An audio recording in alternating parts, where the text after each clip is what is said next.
What's going on, guys? Fighting Game Select is here. We are back again, and we got some Granblue versus Ryzen. We got my man Diaphone. What's good, bro? What is good? How y'all doing? And yeah, I'm excited. Granblue Fantasy Versus having a ton of fun with the new Rising update. We're gonna go ahead and talk about Granblue versus Ryzen characters that you should play. We're gonna go ahead and start off with, the Ryus in the game. But I'm curious how you feel like who's the Ryu in this version of Granblue versus Ryzen. Diaphone. So I'm gonna go ahead and let you shoot your shot. So this is really interesting. So I have a couple thoughts. One is you said who should the audience play?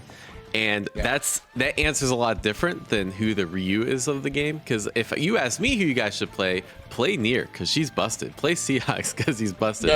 We'll get to that, I think. But who is the Ryu of the game? Probably. I mean, obviously you have Gran, you have Jita, you have Catalina, you have basically anyone with a fireball and a DP.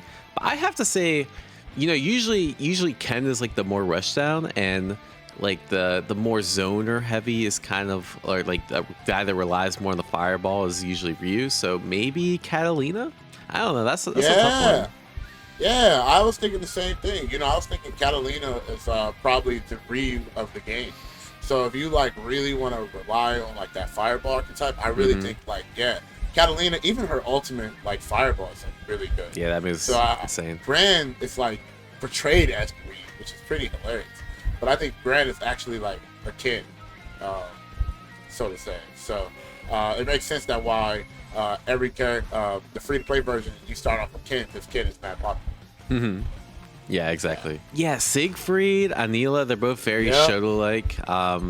Yeah, you really can't go wrong. If you want like a more complex Shoto, you got Narmaya. It's basically Ryu with stance switches, right? So you got a fireball, but you got some other like trickery. And other than that, like, I don't know, Percival's kind of the same way, but you have a little, a little bit more flair with him, too. A lot of people are just like, man, this game is, like, super vanilla. It's, like, super boring. And I think, like, as the game, like, kind of, like, progressing, like, new characters start coming out, and then Ryzen showing up, I feel like those characters are not as, like, predominant as they used to.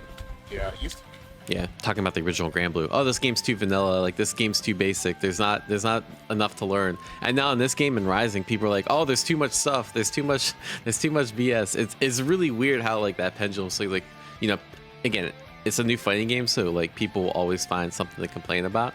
But yeah, it's really interesting how like in this game, there's some characters that are very complex, and there's some characters that like, Catalina or Gran that are like so some of the most straightforward characters in any fighting game. What about zoners, bro? I think the pure zoner is Matera. Do you feel like Matera is like pure zoning archetype in this game? And if so, do you think there's another character that is very similar to her archetype? It kind of reminds me of like Street Fighter 6 Guile, where like Guile's like kind of your archetypical zoner.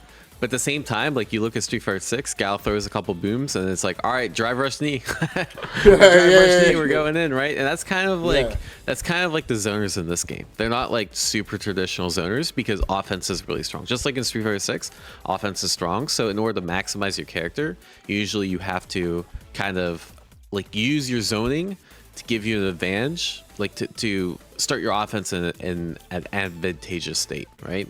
So when I think of like characters like Matera, when I think of characters like Eustace, like these characters are very zone heavy, but at the same time, like usually they're using their zoning, getting a hit, or like building a meter advantage and then getting a hit, and then they're just going in and they're rushing down with 6XL or hops, or Eustace has like 50/50s with his ultimate grenade. And I think that's kind of like the zoning of this game. So I'd say obviously Eustace and Matera, definitely two really heavy zoners if you want to go that route. There's probably like a few other characters like Fairy, kind of zones for normals and whip, and again, if you set things up right, you can pull them back, get a 50/50 with Gigi, kind of like this like little minion she throws to the ground. The only other character I say is a pure zoner is Andre, just because I feel like Andre's zoning is quite strong.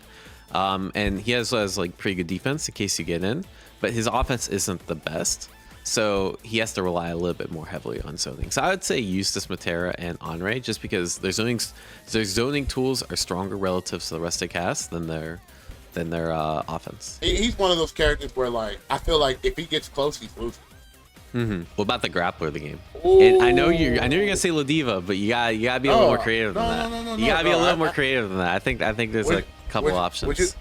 Would you would you think that I think Basaraga's a grappler? Yeah, yeah, for sure. The most grappler in this game? Yeah. Biggest character in the game. But if you look at like how he kind of like opens your opponent up, you know, he has to use like the stomp, you know, to try to keep you in place, to go for the command grab. You know, even has an anti-air command grab, goes you full screen, puts armor, you know, like armor. I feel like he fits that grappler archetype more than Lottie. Yeah, I kind of agree. I was thinking Ladiva might be more. So, like, when I think of a grappler, I think if they get to make the command grab and they kind of, like, steamroll from that, right? And well, Vasaragi, he gets the command grab and he just sends you full screen and he armors up and then it's like, all right, you got to play neutral. But Ladiva, you take a command grab and she's right back in your face and it's like, you gotta guess again. And then she got moves that make her plus and then it's like, all right, you gotta guess again, you gotta guess again.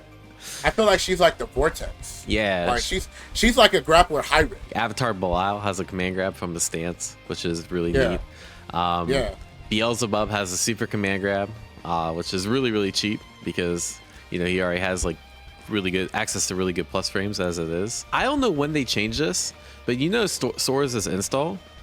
Yeah. Like, you don't need to spend meter for that anymore. Yeah, that's Why did they change that? Bro, that was a rising change. Oh, that's so cheap. Yeah, that is so cheap, bro. Right. Think about it. If he gets the the little 5 stocks, and then he goes to that mode, not only that he's harder to kill, but he also has 100 meters just chilling, bro. Yep, and he has a command grab, and he has access to ultimate punch. I think, you know, I was saying like there's a few slept on characters. I think Sora's #1 slept on character. This character is actually ridiculous. He's so good. I feel like now we talk about Source a little bit. I feel like we should go to like the rushdown character. Like anyone that has like a special move that leads in the plus frames or like is just like a neutral skip, I feel like meets that rushdown criteria, right? So the MVP is 6. Yeah, definitely CX. Can we talk about why he's so good and why he should be like the leader of the rushdown crew? Oh my god, I don't even know where to start with this character, bro. First of all his specials are insane, right? So he's not really a normal character. He just has like specials to like neutral skip really, really well, right? So the first one is EX Fireball. This move is crazy. So like a lot of characters in this game, it's really bad to jump with because you get a free anti-air and the risk reward for anti-airing is like really, really poor for the attacker, right? So generally you want to stay grounded, but CX has a move that he just jumps up, throws EX Fireball. If you try to anti-air it, you get full comboed. And if you block, he's plus, so he just gets in for free, right? And you can also use this move on the ground, and it's also pretty plus frames. You can react with a DP, but like half the cast doesn't have a DP, or it's really expensive, and it's also really hard to react to. The second move he has is Rekka, which Rekka, basically anytime you block Rekka, it's, you know, usually like in other games, right? You block Rekka and it's like, it's a slight mix up, but usually it's your advantage. But CX6 has so many different options from the Rekka that it's really, you almost want them to block it, right? Right. Because like, you can backdash, you can cancel into a plus on block move, you can try to switch sides, you can try a frame trap. There's so many different options he has from that, or you could just not like extend the Rekka. There's so many options he has that it makes it really, really hard to deal with, right? He also has a very, very good reversal in EX counter that you can't safe jab. Yeah. So safe jabs and safe jumps are really strong in this game because they beat reversals, but you can't beat Seox's. So even if his defense is good. And then this isn't even talking about the most degenerate move, which is the wall cling. The ultimate skill wall cling has to be one of the best, if not the best, ultimate skills in the game. It basically has invincibility after it hits the wall, so you can use as like kind of a reversal. It beats like shimmies, it basically anything that EX counter would lose to, this thing beats. And then he's safe, and if it hits, you get a full combo, and it also beats zoning. Like, okay. And not only that, if you do it raw, you get 25 meters back. Yeah, so exactly. I feel like, you know, there's always like that little percentage of people that be like, yo, I want to play like the most unique character, all right? So this is like our last archetype. Who is that unique character in this game? And like, to be honest with you, man, I think Grimnir is one of those characters. Oh yeah, for sure. Yeah, it's kind of hard to classify because like his rushdown's not that great. His defense is trash, but he has really good neutral, and then like when he gets the hit, it's scary. It's scary when that character gets the hit. Like, scarier than rushdown characters like Seox, because, you know, you can eat a fuzzy in the 50-50, he puts seals, and you have to guess a bunch of frame traps, and he just does tons of damage, too. Yeah, and I think that's the unique part about him. It's like the cool stuff that he could do in neutral. You know who I was thinking? Ooh. I was gonna say Nier, because she's so strong that it makes her unique from the rest of it. She's in a tier of her own that makes her unique from the rest of the cast.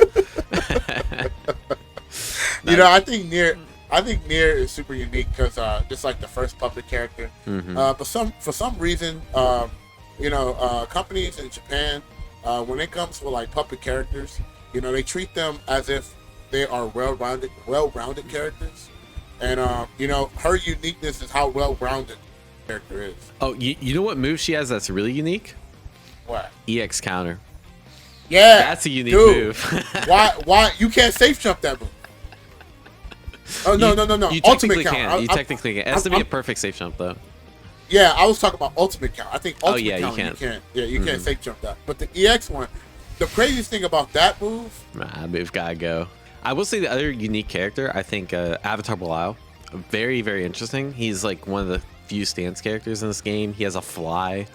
He can do like lasers and a bunch of different projectiles. He uses health to like extend his combos or to like make frame traps. Really, really cool character. So, like, if you actually want a unique character, probably one of those three. Narmaya, no, I think Narmaya's pretty unique too. Yeah. Yeah, you know, with the stance cancel and things like that.